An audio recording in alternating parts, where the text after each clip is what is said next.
All right, ladies and gentlemen, what's going on? I'm Eric Lyons, and this is the Eric Lyons Show. Happy Friday. It is officially wild card weekend in the NFL, and we got some games to pick, so we got some things to talk about. And I got my guy Chaz here reporting with me. Chaz, go ahead and introduce yourself. Tell us who you are, where you're coming from. So what's up, everybody? My name is Chaz. You can also follow me. Find me on YouTube, ChazzInCommand. That's my new show that I just made where I focus mostly on, as you see in the background, that burgundy and gold. We had a rough season, but it's all right. We're going to get through it. So, yeah, Instagram _Chaz, CHAZZ. And, yeah, man, can't wait to get into it. Yes, sir. Welcome, Chaz. It's glad to have you on. Last month we had a conversation. I was like, dog, when the new year come, we got to make something happen. And the first week of the year, we making something happen. So I'm glad to have you here. All right, man. Let's start off with the AFC. I want to ask you, who is the best team in the wild card bracket on the AFC side? Like, who are you looking at this weekend and saying they're the clear-cut best team in the AFC for the wild card picture? Now, I feel like most people will go to Bills just because, Patrick Mahomes not in, Lamar's not in, and you're going to go with the best quarterback. Obviously, that's Josh Allen, but I'm going those Jaguars, man. They're for real. I know his first year head coach, and people probably don't even trust Trevor Lawrence like that yet. I was like that until a couple weeks ago, but I'm on board, man. I feel like they're the best team because they got the quarterback, and they got that quarterback and head coaching pairing with Liam Cohen, my man Duval. Yeah. Duval, yeah. Man. When I first heard that, I was like, nah, he's not the one, but he's proved me wrong. So they got Lawrence, and they got the weapons at receiver because they just added Jacoby Myers, he might be the most underrated receiver in the league. And they also have a good run defense, too, to go along with that. So I'm going with the Jaguars, and most people might disagree with that, and I understand it. But I think they're going to surprise some people. I really like the Jags. I've enjoyed watching them this season. I've enjoyed the quick turnaround with the new head coach. I like Trevor Lawrence a lot. I've liked Trevor since his comeback win over the Chargers a few years back. Like he is a dog. I liked him coming out of college, and to see the Jags do all this without their number one draft pick has been interesting to see. For me, I'm looking at the Patriots. Number 2 seed could have been a number 1 seed, and going into the season, I said this on the show. I said that the Vrabel hiring was going to be huge, and that they were going to give the Bills a run for their money. And look at them now, the AFC East champions for the first time in some years, and they're dominant. Drake May, I think for me, is the MVP. A lot of people are saying Matt Stafford, and you can make that argument as well, but I think what Drake May has done, granted, yes, he has Stephon Diggs, but they don't really have weapons like that in New England, and that defense is physical. I didn't realize that until I watched them play. Maybe it's a Monday night game. They were playing the Giants, and somebody got the Y off of the NY on their helmet knocked off. I said, oh, these guys are serious. I said, whatever Vrabel is preaching over there, they're listening. And I love Mike Vrabel. I liked what he did with Tennessee. He had people thinking Ryan Tannehill was a competent quarterback, and he gets you fired up. Like, I would run through a wall for Mike Vrabel, and I feel like that's what's going on in New England. They've bought into what he's selling, and they're trying to make a run here. See, I agree with the Mike Vrabel part because when we were looking for a head coach, he was my number 1. Everything he says, like you said, run through a wall, I'm with that. I'm running through 2 walls for him. But yeah. I can't trust the Patriots. Not with that schedule. I can't do it. The only time they really faced competition, I would say 3 times this year. Twice against the Bills, and one of those times they let off a 21-point comeback. And the other time was the Buccaneers early in the season. But that's when Baker was at MVP level. Well, he was cooking, right. And they felt, you're right. And now that's not the same Buck. So I'm kind of looking at that different. Now, I know sometimes you can say they can't control their schedule. But it is what it is. And I haven't seen any real tests. And we know divisional games, how those can get. They're always going to be close no matter what. They're always going to be close. So I take those Bills games with a grain of salt. Now, I'm not saying the Patriots are bad, but I don't see them going too far. Understood. So speaking of, teams who you think can go far, On the AFC side of the bracket, just the teams playing this weekend in the wild card, who do you think has the best chance as a wild card to go to the Super Bowl? As I said again, I'm saying this again. People gonna call me crazy for this. He's a rookie head coach. Trevor Lawrence this is his first real breakout year where he's reaching that potential. I'm a believer in the Jaguars, man. I think they got it. I think that Jacoby Myers trade was perfect for them. I think Brian Thomas Jr. He had a down season, nowhere near what we thought, but he's still been okay. And then Parker Washington, I love how he plays. He didn't really get that much playing time at the beginning of the season, but now has close to 1,000. And I didn't even mention ETN. Yep. He's one of the most dynamic running backs in the league. Catch the ball, run the ball, and people look at him and think he's a little, smaller, but he can break some tackles now too. He's good. Now, the pass defense isn't that good, but when your run defense is great, it makes up for a lot. And I think because of that run defense, I think they can go far, man. I think they're going to represent the AFC. I agree. I think the Jags are definitely a force to be reckoned with and have been playing legitimate football all season. For me, I'm sticking with New England. I just think it's going to be hard to go up there and win right now. It's cold, and it's going to be hard to win. I just feel like even though they aren't battle tested, like you said, they haven't really played any playoff caliber teams. But you play who you play, and they've won. They've won.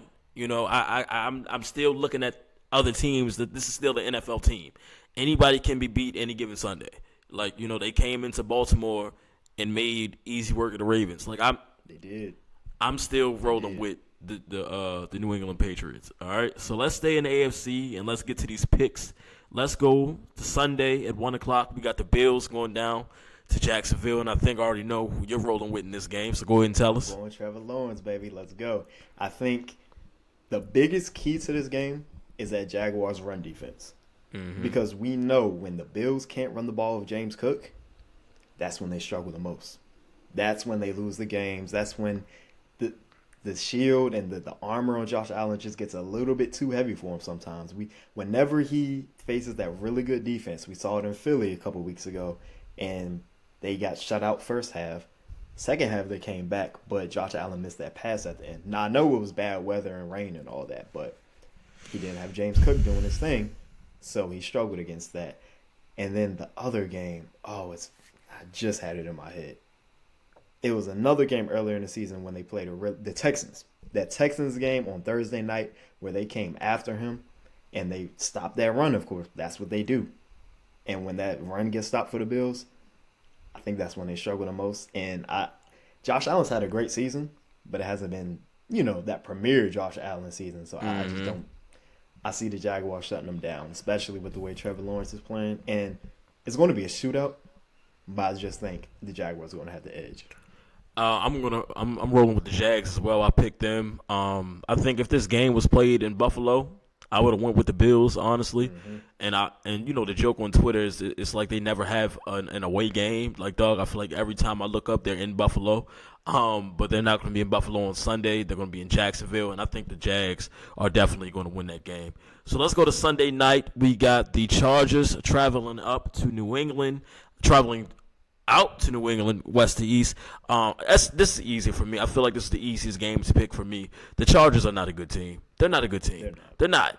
They don't have a line. Justin Herbert has been running for his life all season. And I just don't see this game being competitive, man. I think the Patriots are going to overwhelm him and them. And it's going to be cold. It's Sunday Night Football, and Bobby Kraft. He might turn the snow machine on somehow. You have a dome team coming to the Northeast in the winter. No, I'm going New England. Yeah, I'm with you on that one, man. I just don't think the Chargers have enough. That offensive line, they're done. Justin Herbert's been running around with one arm. Yep. Like half the whole last couple of games of the season. And I can tell you where I know that pressure's starting to get to him a little bit. Do you remember on that, I think it was a Monday night game when Laura Rutledge was chasing Justin Herbert around trying to get that interview for him? Yeah. You know what I'm talking about? Yep. And when that pressure starts building up, that pain and sometimes mom can be real. What's up? Yeah. Honey? I can help you out and all that. But after that hard day at work, I try to hit her. Put her bonnet on, lay on the couch. Hey, I think it's showing right there where he's looking at his teammates and Harbaugh saying, "This is too much, man. It's too much for me." That's a good point, man. I feel like people also forget that football is also a mental game, and when you're facing that much pressure in week to week, it weighs on you mentally. When you don't have a team that can carry the load when you can't carry the load, and you got to be Superman all the time. It's a lot, man. It's a lot. Or even receivers, right? Sorry, Coach. No, you good. Yo, keep going. Ladd was supposed to be that guy this year. Yep. But he hasn't been that. He's been okay, but we thought he was going to get 1,300 yards. Mm-hmm. He's going to be like that new West. I don't want to use that Wes Welker comparison, but I'm going to do it. But he was supposed to be that, and that guy, option. Keenan Allen, he's about 35, 36. Yeah, that's Unc for real. That's Unc right there, man. Yeah. I was disappointed in the Chargers this season. Because I think me too. I may have picked them to win the West, honestly. No, I didn't. I'm lying. I picked the Chiefs. I did pick the Chiefs, but I thought it was going to be the Chargers behind them. The Broncos really surprised me this year, so that was crazy. Let's go to the last game of the AFC slate, Monday Night Football in Pittsburgh. You got the Houston Texans traveling up to see Aaron Rodgers and the Pittsburgh Steelers. Tell me who you got. Oh, I got the Texans. And I think it's going to be it's going to be one of those low-scoring games that's not close. Like, when you look at the scoreboard and you say, oh, it was close, but the entire time, it wasn't. I think that Texas defense is too good. And the fact that Aaron Rodgers can't move and DeMeco Ryans knows he can't move, I don't think Aaron Rodgers is going to be able to hang in there. I don't think they're going to have a run game to get started. The only way I can really see a difference is if DK Metcalf goes off. And that's not happening because they got that boy Stingley. Yep. And Stingley, I think he's the second best corner in the league. He's a true shutdown. And DK's good. I put him in that top 15 category. But when you got a real shutdown corner following you, I just don't think it. And because, when they were playing, it was a couple weeks ago against the Browns, and they were in the red zone. And 3 plays in a row at the very end, Aaron Rodgers went after Denzel Ward for Marquez Valdez-Scantling. Your boy. One of your old boys right there. Duh. 3 times in a row, and 3 times he missed. That just showed me if Scantling is your number one option when DK is taken out, can't trust him. Nope. Not at all. Though I was sitting there watching that game. They had 2 great passes to Pat Fry move to get down to the red zone. And I'm like, okay, hit him again. Hit him again. Fam, I've never in my life seen Marquez Valdez-Scantling catch a back shoulder fade one-on-one. So I didn't think it was going to happen that day. And I don't know why Rodgers thought it was going to happen that day. That's insane. But no, you hit the nail on the head. Dog, it's going to be too physical out there. Rodgers cannot move. And that was prevalent Sunday night. Luckily for him, Kyle Hamilton went down. So then the way the Ravens play, it's like, Kyle Hamilton he's like one of their best blitzers. So without him on the field, now we can't send everybody because the back half has to adjust and basically stay back in zone coverage and blanket coverage. The middle of the field was wide open, so he already knew where the ball was going. So he didn't have to stand. It was getting out quick, so he was able to dice him up. So, but when Kyle was out there, Rodgers was not only, I wouldn't say he was running for his life, but he was, fastly walking for his life. It's not 2015. Hell, it's not even 2022.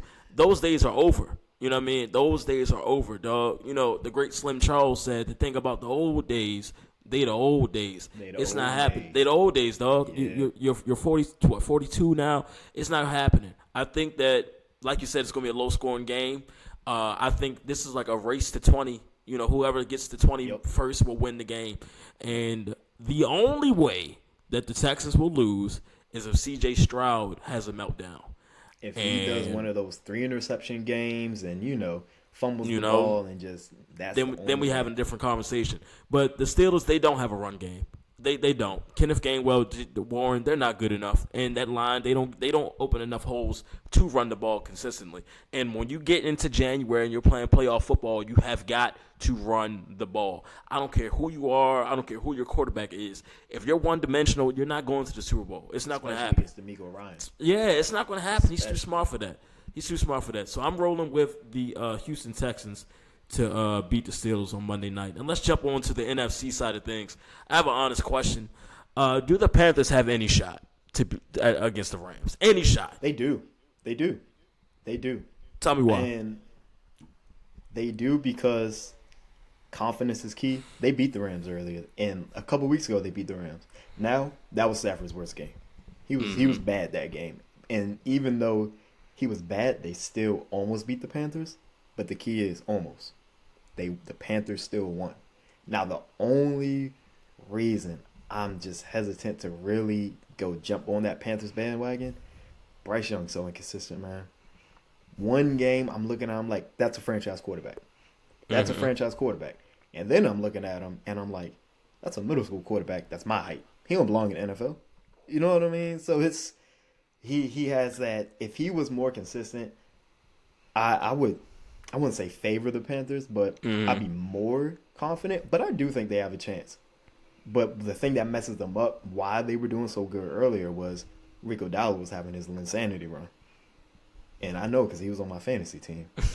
But, yeah, and he's not really having that right now. Their run game's been shut down. And they have Ted McMillan at receiver. He's pretty good, but he can be he rides with Bryce Young.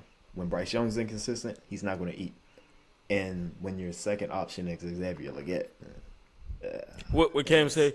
Kadoosh. Exactly. Yeah. So, I mean, I do give him a chance. I do because they beat him. I actually do like Dave Canales. He gets a lot of flack, but for what he has, he's done a lot. Yeah. He's done a lot. So, yeah, I give him a chance. You know, as the Panthers season progressed, I felt less bad about, losing to them. I'm like, okay, we lost to a real team. Like, that wasn't a fluke game. Like, this team can play football. They were running the ball very well that game. And like you said, they're not running the ball very well anymore. And it's hard to beat a team twice in one season, especially, within the span of a month. And Sean McVay, I just don't see him coming out with the same game plan. I think this might run away. They might run away with this. I think, and also experience may come into a factor as well. Like, this is the biggest stage Bryce Young will be on at this point in his NFL career. And I don't know. We'll see. I don't give them as much of a chance as you did, but I think they'll make it competitive. But how long will it be competitive is what will remain to be seen. Going into the fourth, I think it's going to be a one-score game at least. If it's close going into the fourth quarter, okay. But if at halftime it's a 2-possession game and the Panthers are down, it's curtains. I just don't see a comeback. Because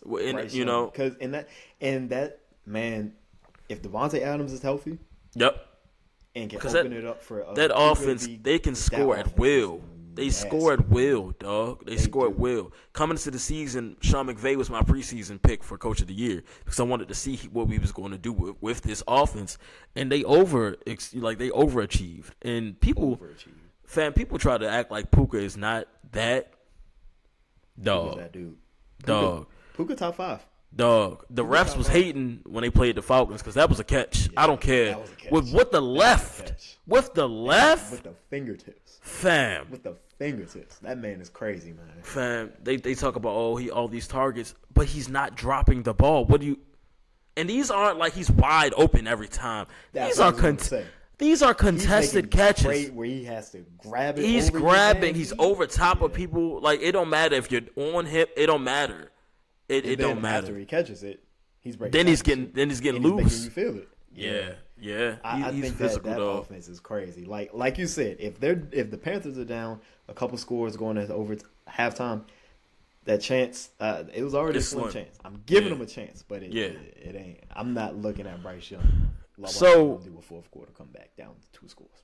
With the Panthers hosting this weekend. This was an argument that the Lions had brought up a couple seasons ago.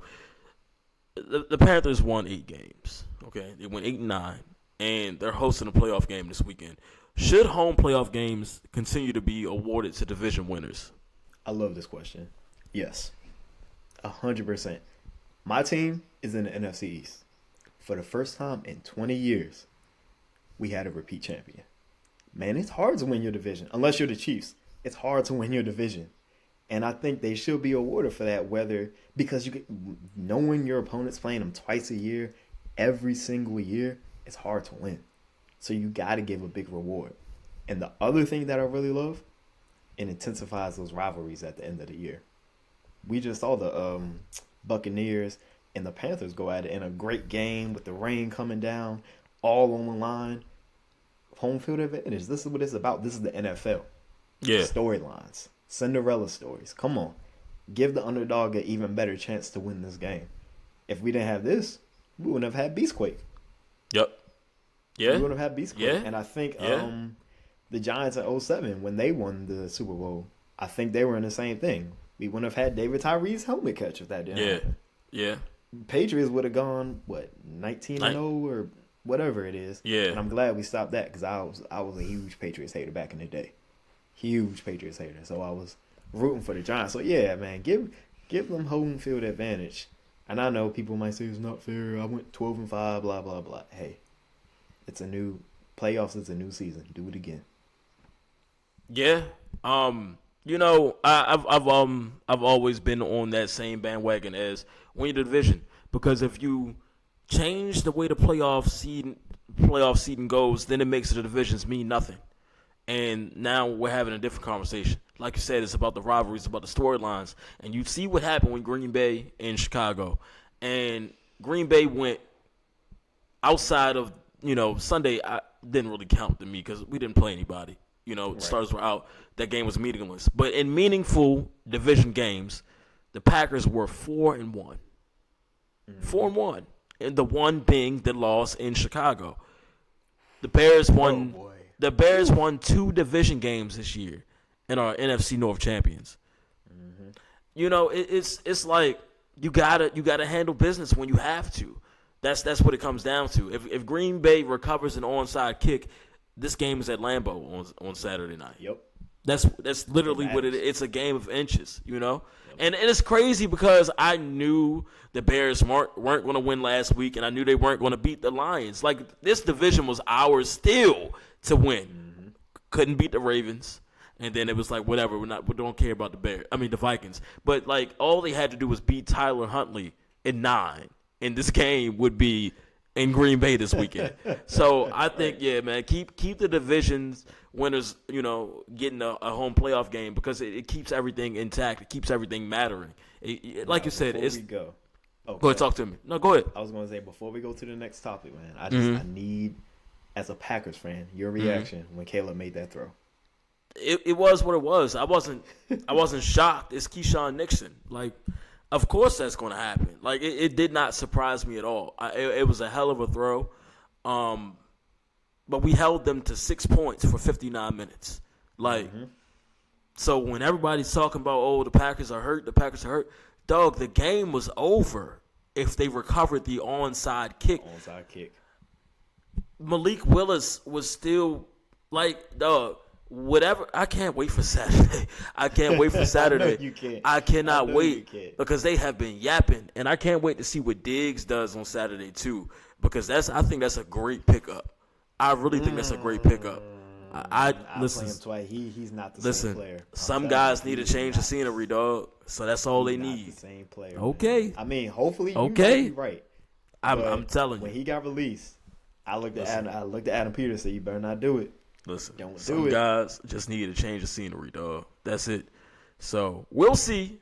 All right, let's get into these picks. So let's start off with Saturday night in Chicago on Amazon Prime. We got the Green Bay Packers traveling for the rubber match to play the Chicago Bears. Who you rolling with?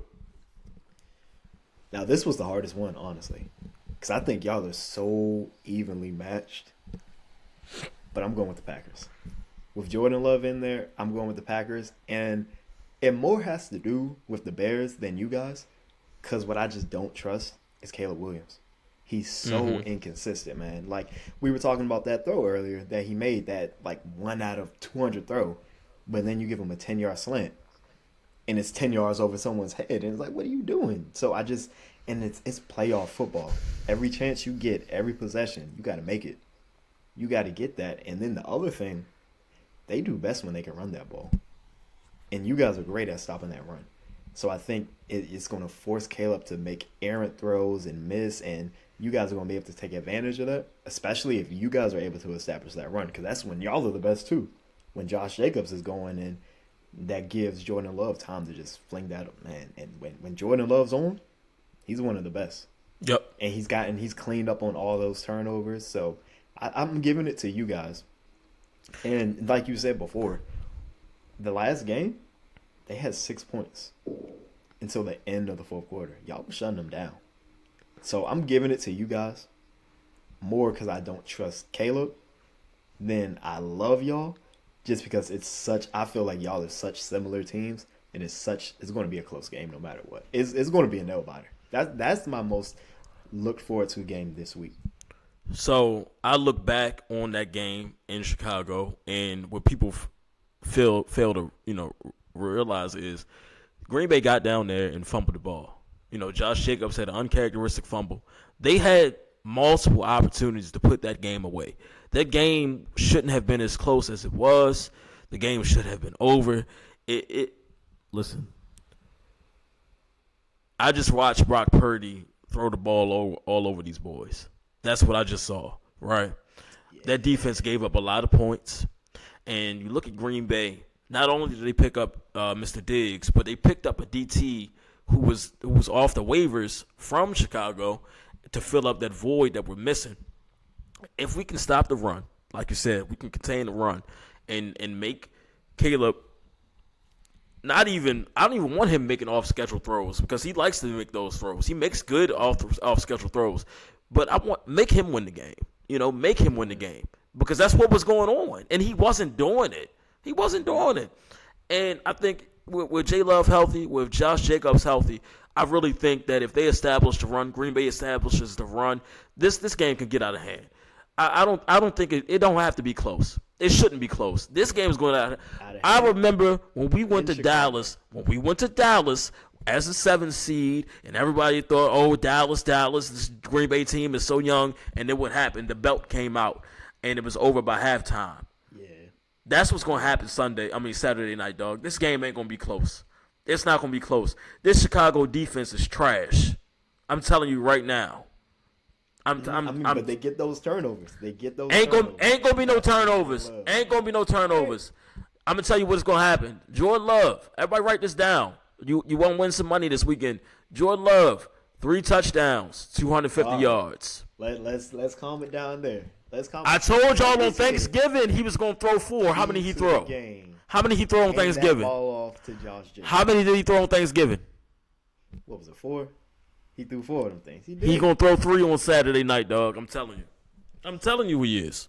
I promise. He does. It's because he's handing that ball off. Exactly. You look at what the Ravens look what the Ravens did, which they didn't completely do, but you look what they did. They gave the ball to Derrick Henry 14 times in the first half. Those 2 wide open plays to Zay Flowers was because the Steelers sold out for the run.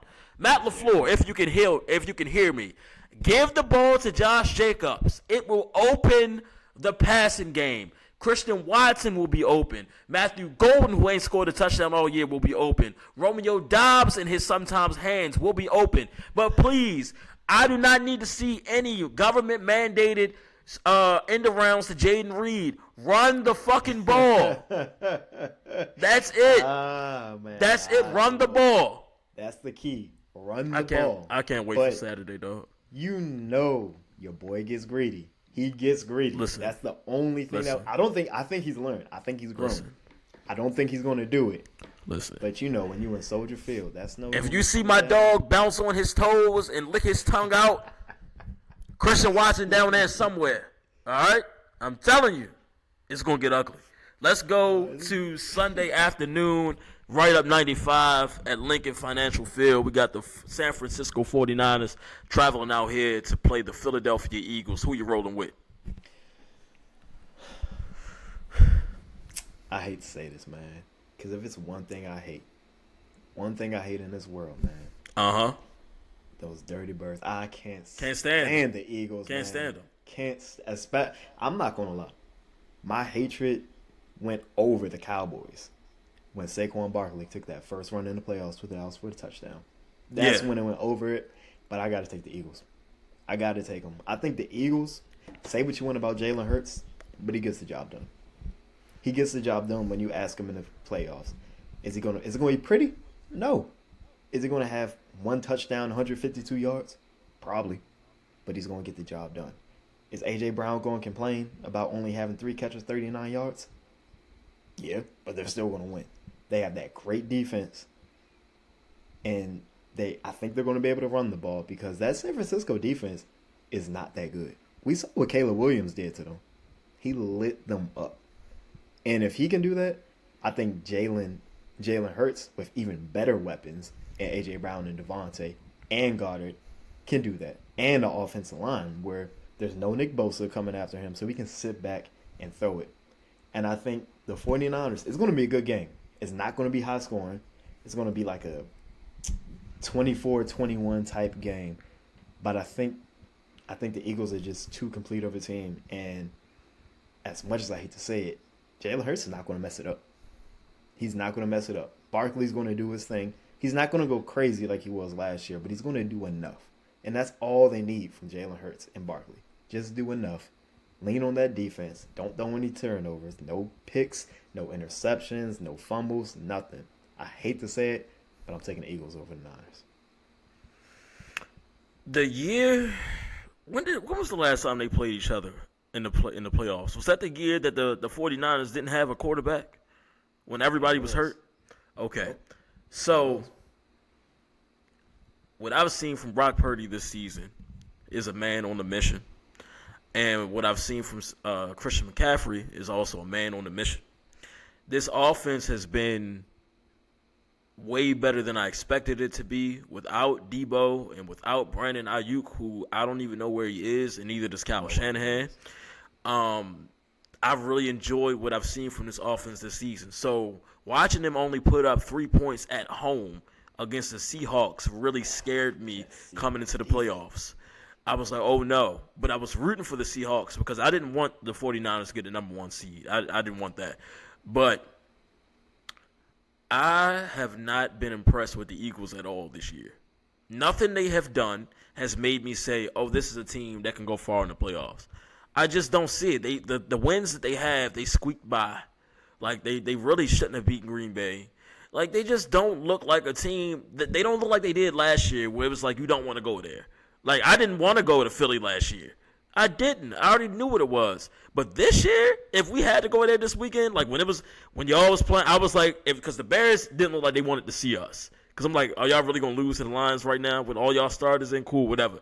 And I'm watching y'all play, and I'm like, in my mind, I'm like, I really don't want to go I really wanted to play the Bears. I really want to play the Bears, but for other reasons.